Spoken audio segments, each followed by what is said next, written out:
Okay, welcome to the kitchen table. Small talk, big conversations. That's the theme for this podcast series from Lake Avenue Church here in Pasadena, California. And one of the advantage we have in Pasadena is that we are next to some big technical organization, technology organization, whatever you want to call it. Anyway, like Caltech and JPL and all that. We have some important people who will be featured in the series on science and faith. But this is kind of a precursor. Right now, I have a guest who is very, very, very familiar to all of you, yet strangely unfamiliar. So if I tell you Dr. Lauren White is here, then you will be wondering, who is that, Dr. Lauren White? Then I'll say, it is our Lauren who leads the worship service. Oh, we know Lauren. And I knew Lauren as the worship leader. She plays guitar, she plays piano, and she sings. And more importantly, she worships. So she is not just a musician. I can see the heartfelt worship that God is channeling to the congregation through her. But more importantly, of late, then I got to know her and I realized that she is a scientist and she is a system engineer and she works for JPL and she is also a doctor, PhD in chemistry. Man, that was one of the toughest subjects I had. And Me too. that's right. But you have a PhD in that. And then she is obviously a wife and she is a mother. And wait for it, she is a CrossFit trainer too. So what else is there for you, Lauren? Because the only thing left is world domination or something like that. There's nothing else to do. I don't know. Oh, don't give away my evil plans. Okay. So, Lauren, so let's start right there. Who are you really, among all these things, all these descriptions? Well, the first, and I will say it's the cheesy answer, but it's the truth, is that I'm a child of God. And first and foremost, you guys know me from this church, and that's because you are my church family, and I love the Lord, and I love God, and I've tried and failed in some instances my whole life to follow him, and I continue to do that, and he has led me through science. And early on, I decided, hey, NASA is a cool place. I want to work there. And I basically studied science, and it was difficult. And decided to go work for NASA. And I've been working for NASA for over, I don't know, maybe 11 years now in different NASA centers. So I studied chemistry, did my PhD in chemistry, joined JPL about 10 years ago, which moved me to LA, and I found this wonderful church, Lake Avenue. Super glad about that. And my husband, John, he's also an engineer, chemical engineer. He likes to tell people he's smarter than me, and don't tell him I said this, but it's probably true. Yeah. And then, we follow a little bit more of the pattern of the world. We have 2 kids now, a boy and a girl, Annabelle and Theo. So they're little. I have a 2-year-old, a 4-year-old. So much fun. So I'm a full-time working mom, engineer, and a Christian who passionately loves God, loves to worship, and I love this church. Out of curiosity, I've always heard, I'm from the STEM background too. In my first half of my life, I was an engineer, so I probably should have applied at JPL.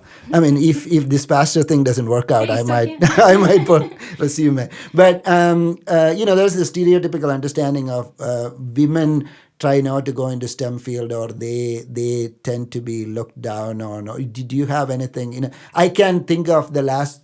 Any women I talk to having this dream to work for NASA. That itself is very interesting.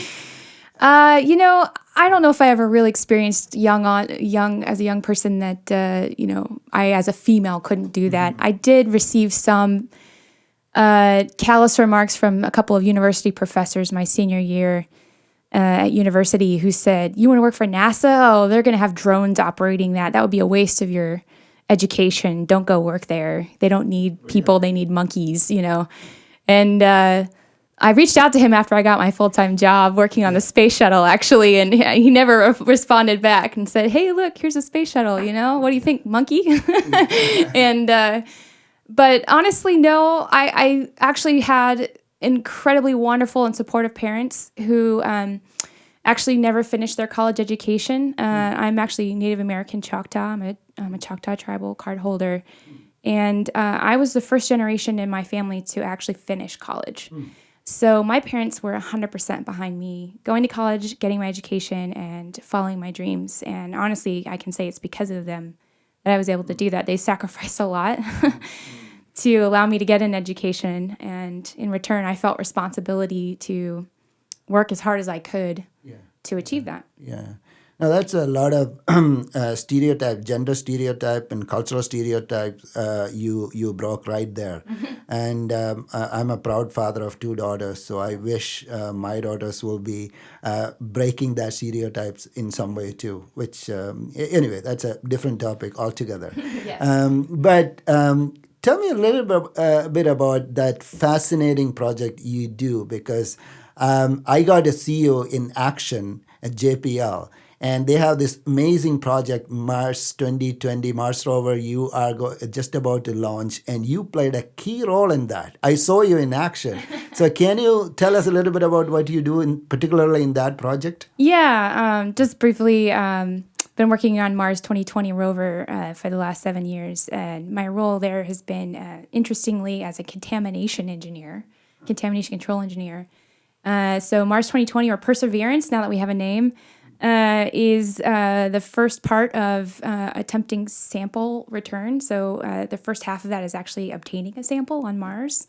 Go read about it on the website. It's really cool stuff. And I helped with the team that was building that part of the rover that that actually caches the sample, that collects the sample.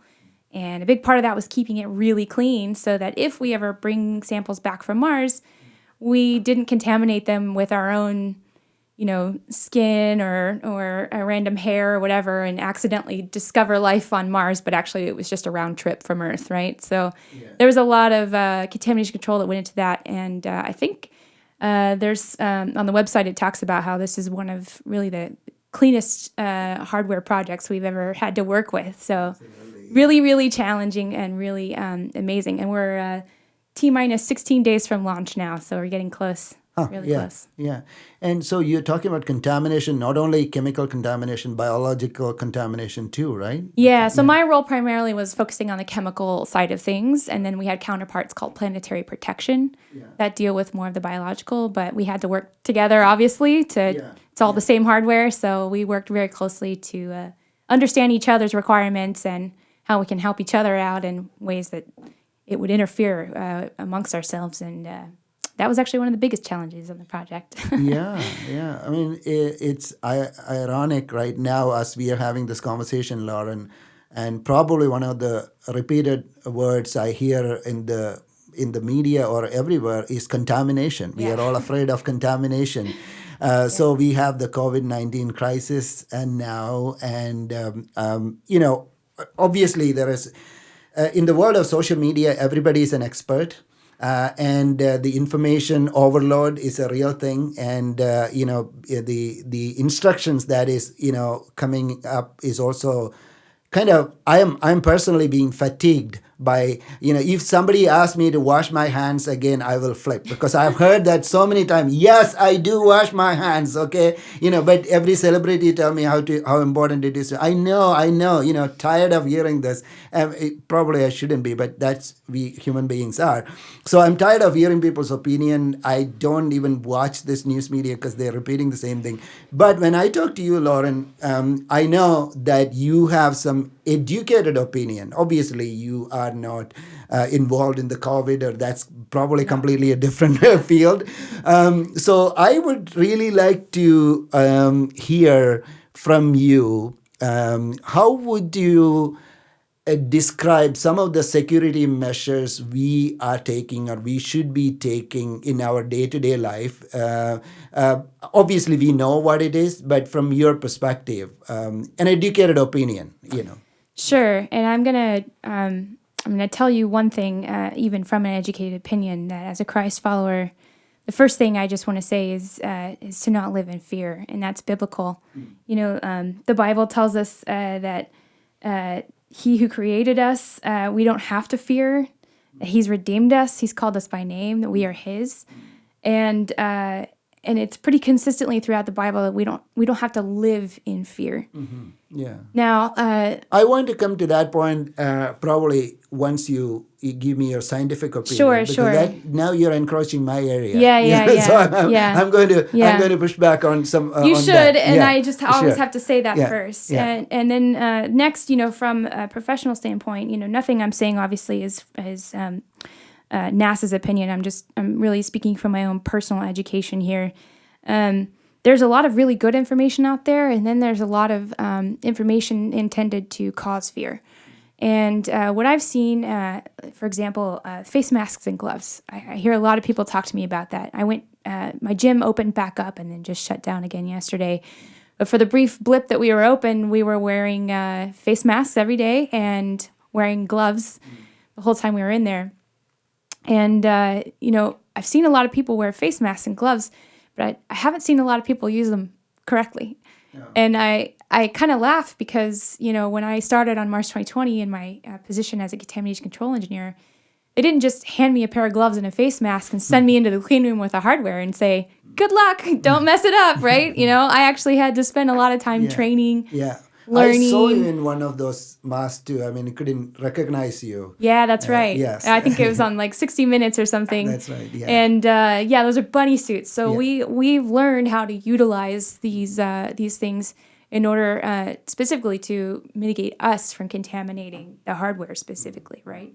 And so I see a lot of people using that same strategy, and that's been recommended by the CDC. And these are great strategies, but I also see a lot of people pull the mask down, scratch their nose after touching a bunch of surfaces with a glove, thinking that they're sort of magically protected. And in reality, I think there's a lot of confusion about how to use it. So the first thing I would say is really just kind of encouraging people to look more into, there's actually really good YouTube videos and studies out there of like how to use these things properly. And when you're wearing gloves, what does that actually do? How are you protecting? Understand the science behind it, really. Yeah.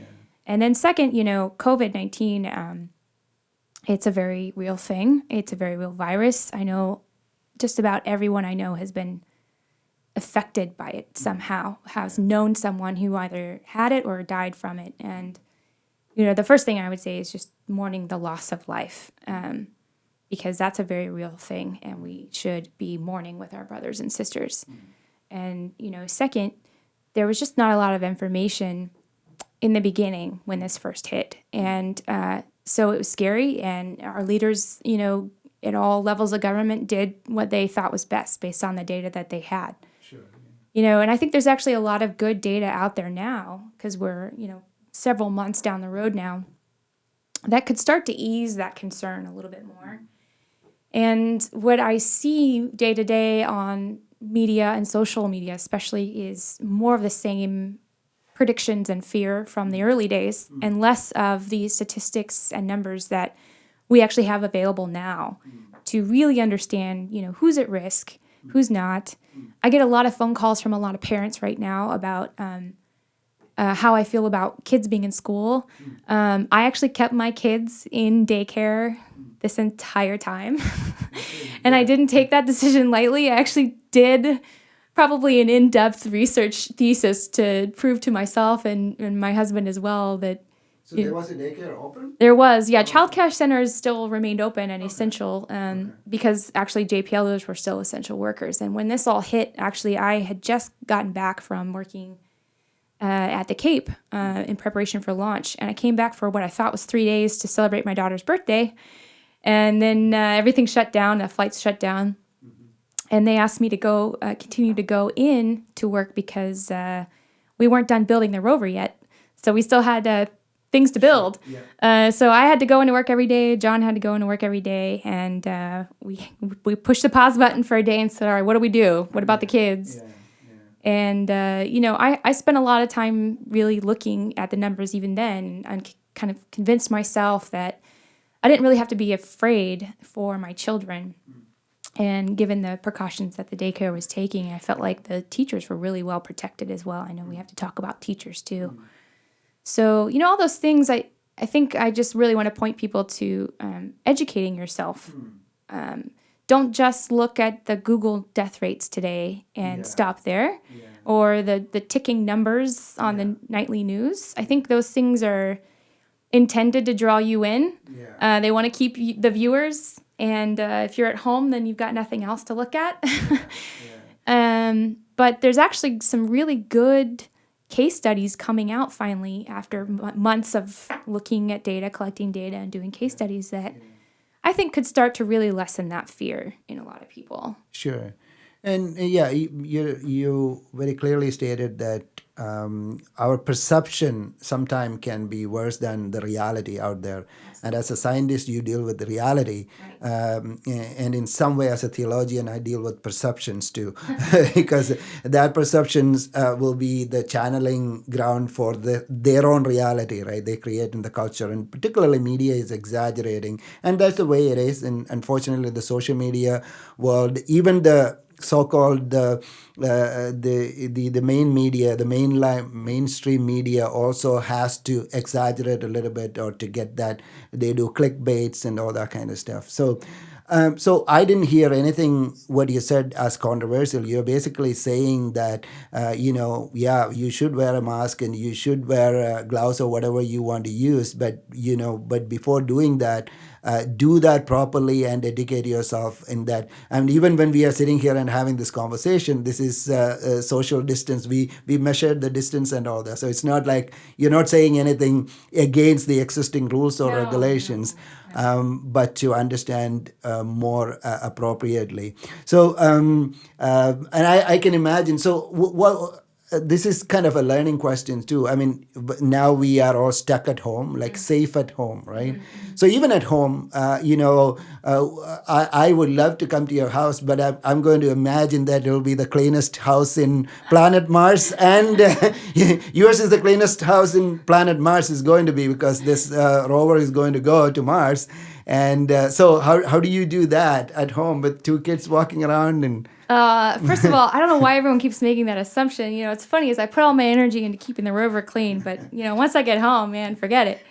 And I will say this: I've got two kids, and they're toddlers, and they make messes, and that's life with toddlers. And I heard a very wise pastor once tell me not to chase clean carpets and don't miss out on the important moments with my kids. And I've really tried to pursue that a lot more, especially in this season. I've been given more time with my kids, more than I usually had. I would have been out of state for these months, away from my family altogether, and instead I get to spend more time at home with my family and my kids. Sure. So, I honestly spend a lot of time just playing with my kids and teaching them to pick up their toys. And the funny thing is that I don't feel like our practices have changed in this COVID season from what they used to be. And I'll give you an example. We traveled, I think, maybe 30 round trip flights I counted with my daughter before my son was born. We have family in Texas and in Virginia, and we would often fly to see them and visit them. And every time we got on the airplane, we grabbed Lysol wipes, wiped down our row, because we learned very quickly that trying to keep our kid from licking the door, the handle or the seat, that was impossible. But if we wiped it down first, maybe they wouldn't get sick, right? And so, we actually traveled several weeks ago, and we did the same thing, only the best part was everyone else around us was doing it. I was like, wow, this is the cleanest airplane I've ever been on, right? I felt like I didn't even need to wipe it down, because probably the people before me did it for me, right? So, these things that I sort of knew already intuitively, of like how to keep germs away from your kids, because if your kids get sick, guess what? Mom can't go into work and keep building the rover, and that's going to, slow us down.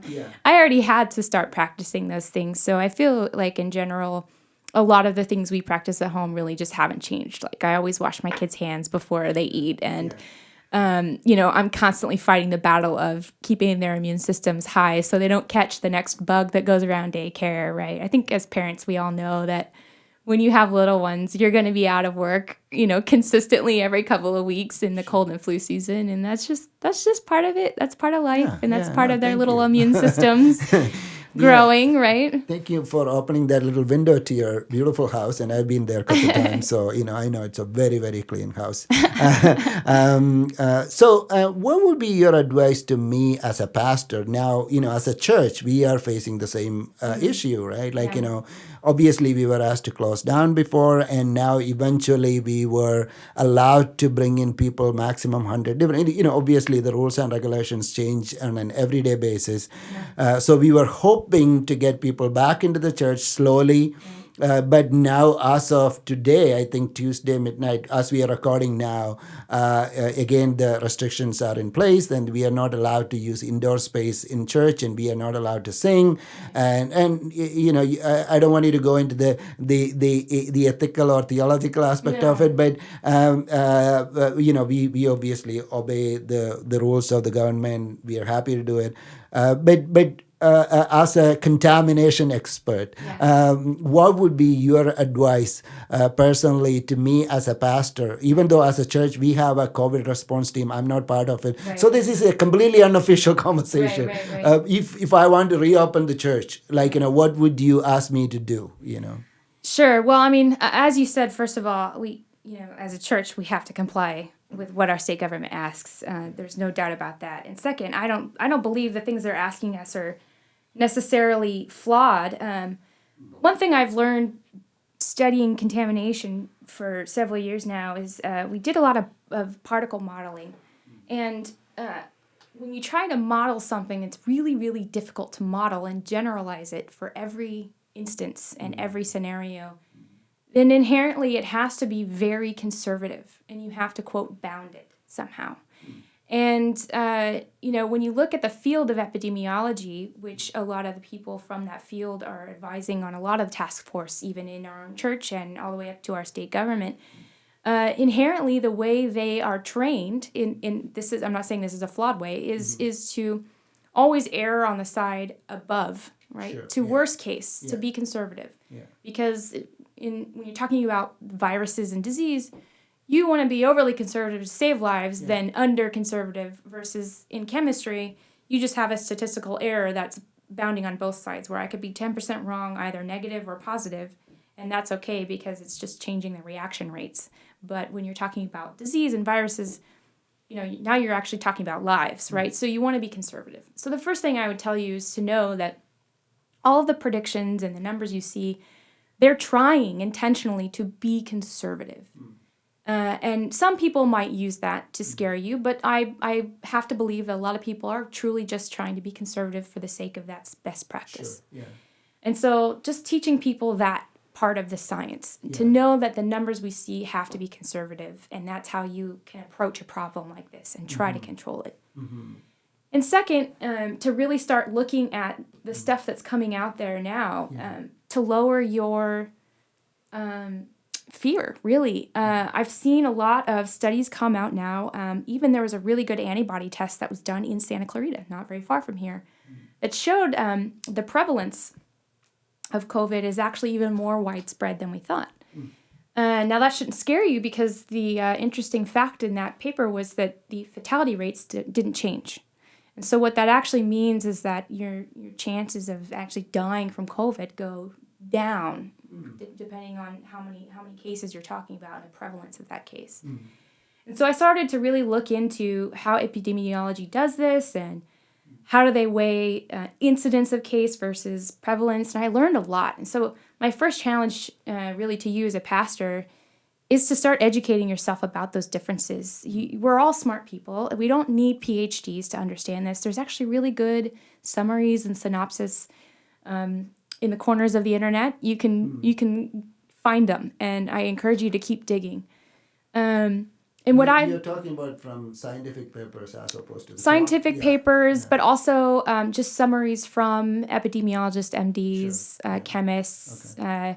There's a really interesting panel of a couple of Nobel Prize winners, urgent care directors, a couple of MDs, a couple of MDologists, MD epidemiologists, and one biostatistician from my alma mater, Texas A&M. Okay. And they all consistently talked about these numbers and these risks, and how a lot of it really looks similar to risk factors for a common flu. And when you're talking about people under the age of 65 who don't have any pre-existing conditions. And then the other thing I would say is that, we live in, as people would call it, granola, California. And, my family told me when I moved here, I was, moving to the land of fruit and nuts. And, they're right, because everyone here is a health junkie, right? Yeah, right. And we all love exercise and being outdoors. And we all preach to each other about doing yoga and, keeping our mindset strong. And these things are very prevalent, I think, especially on the West Coast, especially in SoCal, right? Mm-hmm. And so I also want to encourage you and others to really think about how you keep yourself immune strong. And, you have some control over this. And I heard a really fantastic sermon last week from another church that the pastor said, you don't have control over this situation. And by the way, you never did. God's in control of all of this. But you can manage it. And, I think back to Exodus when those people were told, we're going to the promised land, but they were never told they'd have to go through the wilderness to get there, right? The Israelites, that conversation about wilderness was never there. And, they had to manage it. They had to manage the wilderness. And, some people might say they didn't manage it very well, and they ended up with 40 extra years in the wilderness. Sure. Yeah. And so I think our jobs as Christians, as leaders in our different spheres of influence is to help manage this. And so we can teach people and educate them how to use a mask properly, or you can encourage people to pray and give your anxiety over to the Lord, because anxiety can cause immune depressant response. You can actually lower your immune system by stressing out a lot. Sure. Yeah. And then, not getting enough sunshine or eating healthy, not taking care of yourself because you're depressed. These things can all contribute to keeping you or making you more or less healthy. And so, that's pretty common knowledge, I think, in Southern California that I don't think people are really talking about anymore. Yeah. And coronaviruses have always been around. The common cold is a type of coronavirus. So if we start to really look at this in terms of context, I would just encourage you and others to really step outside of what the media is constantly bombarding us with, and that message of fear, and start to really look at the context of all of it and realize that you have the ability as a leader to actually manage some of this, and you can manage your own lifestyle and your response, and you can be in control of your own emotions and your fears and how you might pass that on to others in your sphere of influence. And so, that's a big reason why I'm here today, is because I want people to know that I'm not afraid. And yes, I am being responsible. I'm not being cavalier. I'm not saying COVID doesn't exist. And I certainly would never discount the loss of life that's happened due to this. But I also think that people aren't encouraged enough at how smart they are and how much control they do have over their own mindset and their own lifestyle. And you can lower your risk of a lot of diseases and viruses affecting you permanently by living a healthy lifestyle. And, as a CrossFit coach, I've learned this, and I've preached this to a lot of my clients. People thought I was insane. I did CrossFit all the way through both pregnancies. They thought I was putting my child in danger, but come talk to me about CrossFit prenatal, because I teach that class. There's ways to take control of things and manage them without sort of draconian measures of just locking yourself in and constantly being depressed and afraid. And I worry about the despair of that. Yeah, that's a fine balance, and I'm glad you circled back to that point too, Lauren. There is this thin border between fear and prudence, right? I said, I'll flip if somebody asks me to wash my hands, and obviously it doesn't mean literally, but why am I constantly washing my hands? Is it out of my fear or is it out of prudence? Is a very different thing. And as a man of faith, and I always question this, and I wear a mask. No, I mean, when it comes to mask, obviously you're not wearing for your own protection, but for the protection of the other. So obviously I don't have a choice at all, because, if it is about me, I can say, I don't mind dying. I'm going to be with Jesus or something like that, but it's not, it's for the other person. But I resonate with what you just said, and I'm also a little worried about the fear factor in all of this, as to people constantly depressed. And as a pastor, people sometimes share their darkest, deepest emotions with me, and some of the struggle they are going through. And there is another side to this, another casualty to this too, right? There is businesses breaking down, and the bankruptcies are being filed, and all of this too. So I am, as a pastor, too, trying to find this fine balance.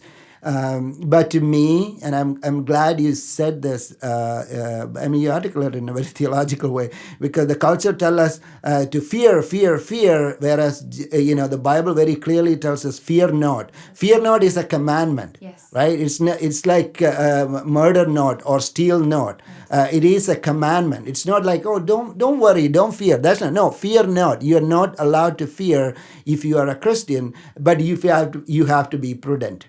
And I always reminded of that fact. There's a story in the book of Acts where Paul goes to Malta as a prisoner, and then this big venomous snake kind of come and get itself fastened to his arms, and everybody looks at him and they all become fearful because this guy is going to die, right? But he just basically just put this snake back into the fire, and as if nothing really happened. It's a dangerous thing to happen. To me, that's the way I look at it. It is dangerous, but there was something about Paul that had the confidence. Obviously, he was not like cavalier to go and say, I'm not afraid of the snake. I'm going to let me demonstrate why I can. No, the snake came, fastened onto his hand, but then he shook it off and it just died. For him, it's as if just another day. Right. Whereas for other people, so any of these precautions we are taking, is it out of fear? Then I worry about that as a pastor. Are our people so afraid of their life, or are they prudent? That prudence is very, very important. Yeah. So I just want everybody to hear that very clearly. Yeah. And I didn't hear you saying anything, negating the importance of what it is, and particularly you as a scientist. As a preacher, I can say whatever I can say and get away with it, because there are some churches who forcefully opened the church back and questioning the government and all that. And I'm very happy that the Lake Avenue is not that church, and we are obedient to the laws of the land, but at the same time trying to minister to people in the cyberspace and all that. So. Any concluding thoughts on this, Lauren? Because I want you to come back with John, by the way. I want to have some conversation. He's a very interesting guy too. So it will be very interesting to watch these two engineers talking about who is best. That conversation for another time. But any concluding thought for us? Yeah, I think I'll just leave you with three things. The first is just want to give you a feel just for some of the numbers I've been looking at as an educated person. I don't know if any of you guys, I think a lot of people have been paying attention to New York, and New York has had a lot of very scary cases and death rates in there. And I learned something interesting. There was some data that came out recently that said 90% of those deaths were people ages 65 years and older, and that the majority of the cases they had were people who had actually been locked indoors and had been self-isolating. So if you think I'm wrong, good. Please go read. I throw these things out there because I want you to start thinking for yourself. And if I'm wrong, please show me the data and let's talk about it. Let's not try and politicize things. As a church body, I know that we all think differently. I know that we all come from different backgrounds. But, part of the beauty of working at a place like JPL is that I also have to work with a lot of different people from a lot of different backgrounds. Sure. And we have to put aside our differences and stop taking stuff personally and reacting emotionally and get the job done. Otherwise, we wouldn't be launching our rover to Mars in 16 days amidst the pandemic, right? We had to work together. We had to put that aside. And even people who were fearful and weren't sure if they were ready to go into work because of COVID, and everyone was understanding of that, right? And we're not meant to just start bashing each other in because we have different views. But let's calmly talk with each other about things we've read, haven't read, things that are true, not true, and have a conversation. And so I think if we can really just encourage people, especially within our church, to set that example, to stop thrashing each other as #comment and you're wrong, but let's actually say, well, why do you think I'm wrong? What did you find? Let's talk about, what are you afraid of, right? That's one big thing I want to leave people with. And go read some of these studies. I think a lot of it really points to the fact that the people who are at risk are our elderly, and we should be paying attention to them. And me personally, my small group is all ages 65 and above. And so my husband and I personally are staying away from them. And we want to protect them. And that's our responsibility to do that. And especially as believers, we want to protect them. And then last, I just want to say, no, we don't have control over this. And I don't have any influence or control over what our government's going to do and when they're going to open things back up. But I have the ability to manage it. And I'm very thankful for that, because that means I don't have to I never liked that song, Jesus Take the Wheel, because I think a lot of people take it out of context and say, you just sit back and let life happen to you. And I, as a very go-getter personality, can't just sit back and let things happen. And so I'm very thankful for that word from the Lord this week that he told me, Lauren, you don't have to try to control it, because that'll drive you insane, but you can manage it. So that means I can manage my own lifestyle, my family, my fear. I can manage how I choose to be perceived by my children. Am I promoting fear and anxiety to them, or am I calm and just joyful? And we can do that around others too. And you can get creative with ways to encourage people amidst the pandemic. If you aren't comfortable or you feel you're putting them at risk, just, go pick them up a meal from somewhere safe and bring it by. I've done that amidst this pandemic to encourage folks, and they gladly took the meal and said, thanks, I was just too depressed to cook today, right? You can do these things and still be safe and responsible. And so those little things I just want to add as sort of concluding remarks is that you should read, self-educate, challenge me if you think I'm saying something that's wrong. Know that everything I'm saying is my own personal opinion. This is not NASA's opinion on anything. Sure. And really, as a church, let's come to the table and talk. Yeah. Wow, that's where exactly you are, Lauren. This is the kitchen table, as I mentioned. That's the title of our episode, where we can have some of this conversation. And I'm very encouraged and edified by what you said, because you are, in so many ways, your words were empowering.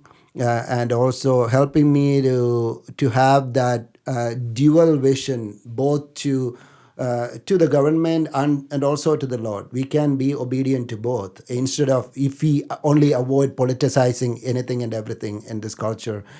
So obviously, our church is taking all the measures according to the CDC guidelines and all that.